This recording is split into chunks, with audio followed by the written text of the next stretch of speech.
Don't get me wrong. Who's voting Democrat? Probably about 80 million people. Man, get the fuck out. Ain't nobody voting for Kamala Harris. Watch. It's been so funny to see everybody jump on the Kamala train immediately. Like, it was unanimously accepted that she was kind of boring, weird, and goofy for fucking, the last 4 years? She got lobotomized by Tulsi Gabbard in the debate. Everybody said the exact thing. One bad bar. Like, there's a million different things. And then as second she becomes the nominee, everything was forgotten, immediate amnesia. You always talk about how, like, Republicans get in line.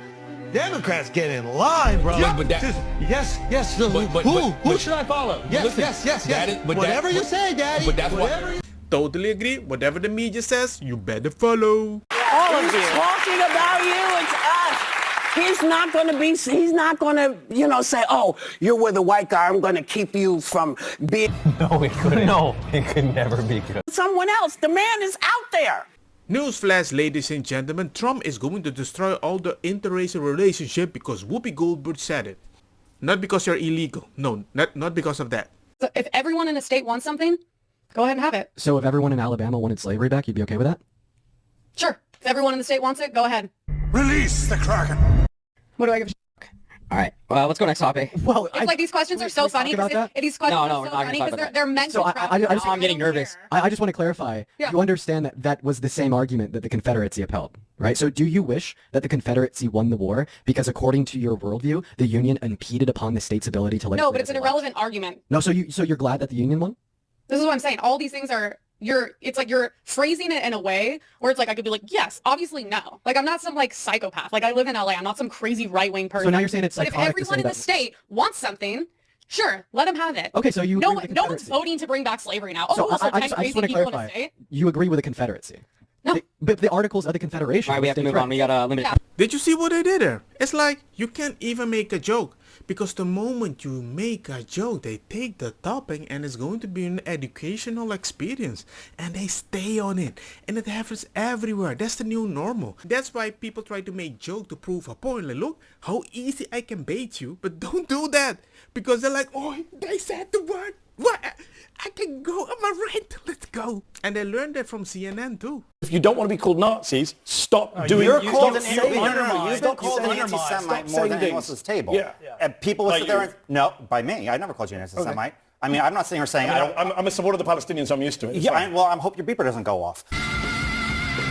The thing is did that... you just say I should die? You should not... No, Did you just say I should be killed? No, I did not say that. No, I did not say that. Hold on. Did your guest just say I should be killed on live TV? I said I hope you... Guys, let me just stop. You said you hope my beeper doesn't go off. Because you said I'm a big supporter of the Palestinians. Of Hamas? Guys, let me stop. Palestinians. Are you a supporter Am I of what? Hamas? No, of course I'm not. I apologize. Are you a racist, violent person inciting violence against me? Ryan, that's disgusting. That is completely... No, I apologize. That is CNN. completely Let's have first block.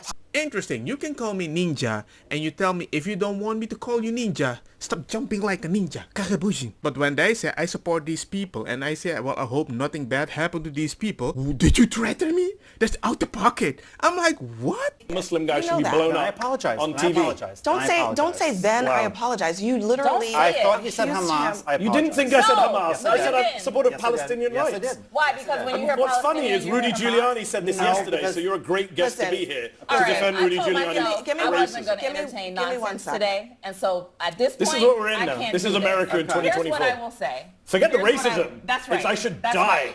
I didn't say that. You said, what does beeper mean? Don't give me your fake ignorance. I did not say you should die. Why did you say with my beeper go? What did you mean? What did you mean by the beeper? So what did you mean? What did you mean by the beeper? No, you didn't. You said, I hope your beeper doesn't go off. Ryan, stop talking. At least have the guts to support your racist comment. Hang on.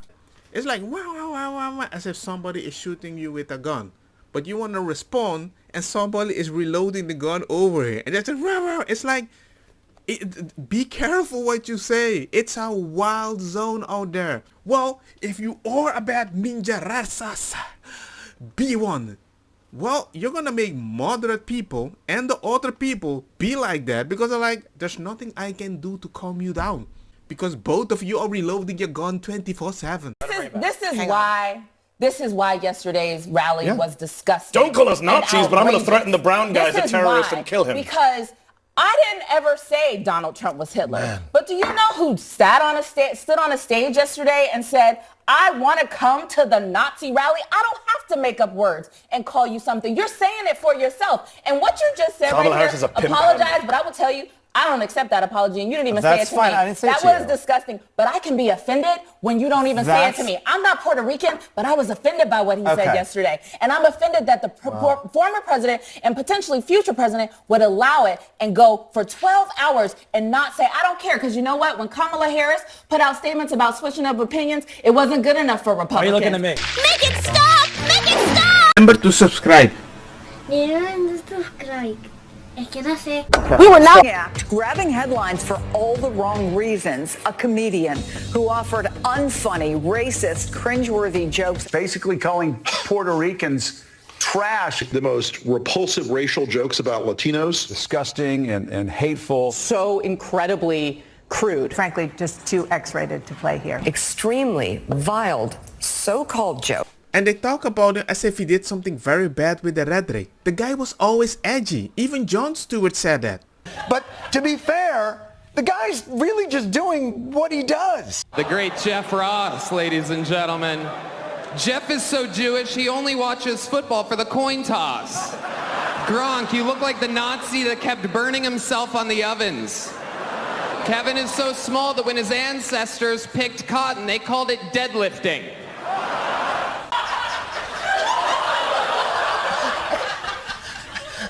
There's something wrong with me. I find that guy very funny. So, I'm sorry. First of all, Puerto Rico has a huge issue with trash. Puerto Rico is the third largest island of the United States, faces a severe waste crisis, with residents generating nearly 6 pounds of trash daily. That's an issue, right? So if somebody makes a jokes about that, that's so bad. But if somebody talks about immigrants stealing stuff, it's good as long as it's on your side. And George Lopez said, you better build it in one day, because if you leave that material out there overnight,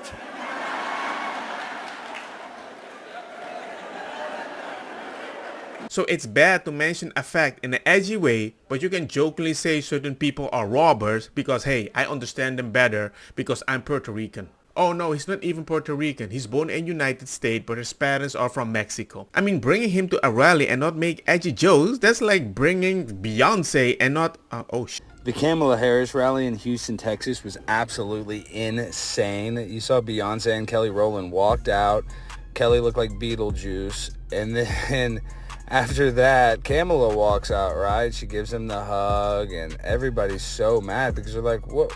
Beyonce only spoke for 3 minutes? I thought we were going to get a free concert. Wait, what? What's going on? Wait, why is she hugging Kamala? I thought this was a concert. Oh, and then Kelly and Beyonce have a nice little moment, reminiscing. And then everybody realizes it was a bait and switch, and they walk their butts out.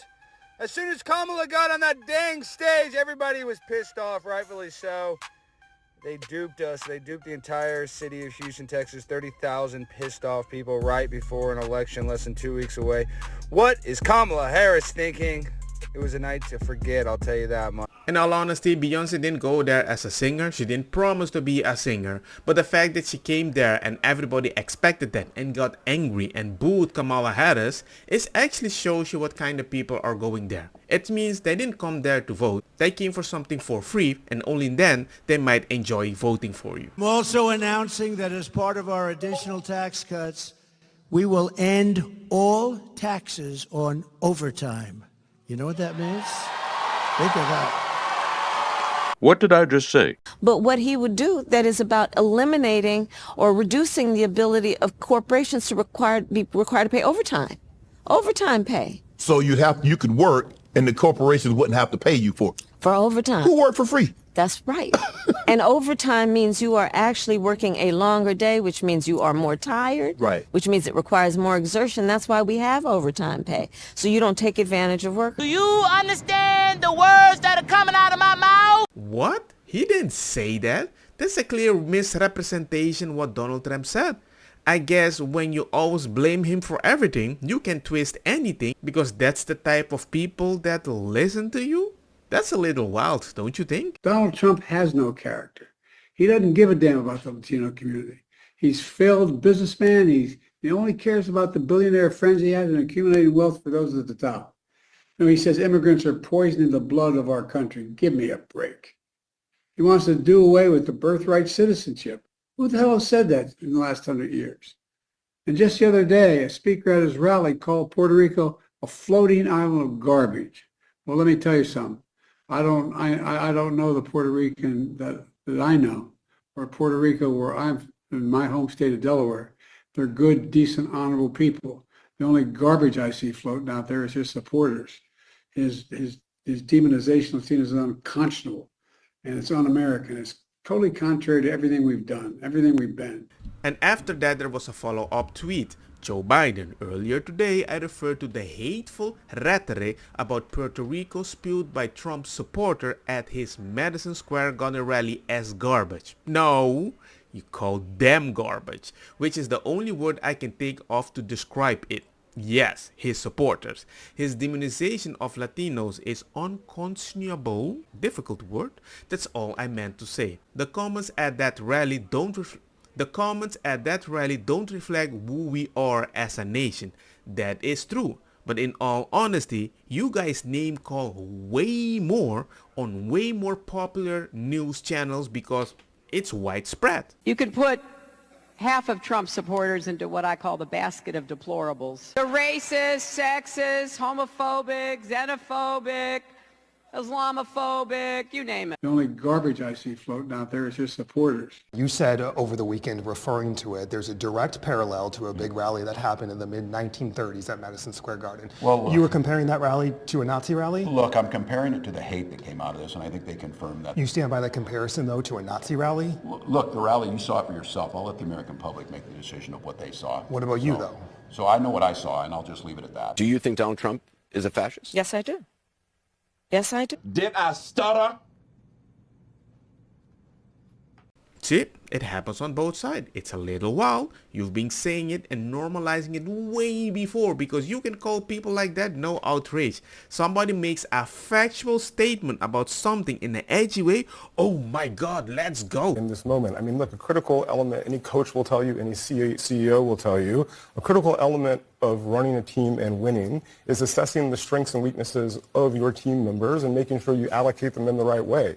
Joe Biden has never been a big arena speaker. He's never been the most fluid speaker. And by the way, as someone who had a stutter growing up, it's very obvious to me that there's an apostrophe at the end of supporters there. He was referring to the garbage spewed by supporters, not simply the supporters themselves. You're a damn liar, man. That's not true. But Joe Biden has been on the campaign trail. He's best getting ice cream in Maryland like he was today. He's best showing moments of empathy in Arizona like he was last week. He's best with union folks as he was in Pittsburgh last week as well. You use people where they are best. You put Obama in a big arena, you put Michelle in a big arena, and you put Joe Biden in front of a bunch of union people doing retail politics. What apostrophe at the end? Oh, he was not talking about them. What? Well, no, he spoke from the heart of the script. That's why most people need the script, so they don't speak from the heart. Let me just accept the most charitable framing of this, which you just gave. Why is he sitting in front of a laptop at the exact same moment Kamala Harris is out on his backyard trying to give the closing argument to her campaign? What in the world is he doing? Now, I don't accept your framing of it personally because I actually do believe he, Harris, the Democratic Party, and most of their campaign do believe that half the country is garbage. They've also said people who go to Trump rallies are Nazis. And so it's pretty apparent the disdain with which they hold half of the country in.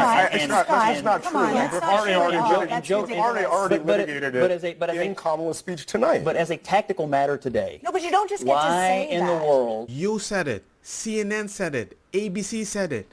Everybody keeps saying it on social media as if it's a normal thing. I get gangster comments sometimes on my video. I'm like, woo, what the heck is this? My response is that the first statement from Joe Biden is the one that he truly believes. He does not think that people who disagree with him or his party, who support President Trump, are Americans. He thinks that they're garbage. That's a fact. And the reason, what I go back to is 4 years ago, around this same time, it was Joe Biden that went on the Breakfast Club, and he famously said that if you couldn't vote for him, then you weren't black. It's the same Joe Biden, made the same type of statement 4 years ago.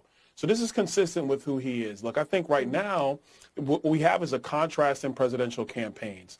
Donald Trump has been on the campaign trail talking about fixing our country, ending a lot of the travesties from the Biden-Harris administration, making America great again. Joe Biden, Kamala Harris, Tim Walz for that matter, they're running around talking about the rally, and MSG was a Nazi rally. Well, Laura, I spoke at that rally. So did Harry O., the founder of Death Row Records. So did Vivek Ramaswamy. So did Tulsi Gabbard. I don't think the Nazis will let us speak at their rally. So that hateful rhetoric is coming from the left, and it's got to stop. And all I have to say, ladies and gentlemen, if you don't like the video, you ain't logical. Don't get me wrong, makosa kita bong. Put the fire na mi blonde, kush, hash, purple, skunk, criollo, colombici, jam, jam, durlo, que ta, verdetta, welcome.